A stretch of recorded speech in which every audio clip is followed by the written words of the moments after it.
नमस्कार. आज आम्ही आमच्या आयुश्री फूड फार्ममधील वाढलेले गवत मिनी ट्रॅक्टर रोटावेटर किंवा वीडरच्या मदतीने काढून घेतले.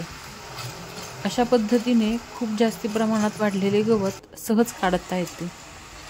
या पद्धतीमध्ये गवत मातीच्या आतमध्ये आणि मातीवर येते, त्यामुळे जमिनीला गवतातील पोषक द्रव्य मिळते व मातीमध्ये हवा खेळती राहते. तुम्हाला व्हिडिओमध्ये दिसत असेल ट्रॅक्टरच्या साहाय्याने गवत किती अगदी सहजरित्या निघते आहे.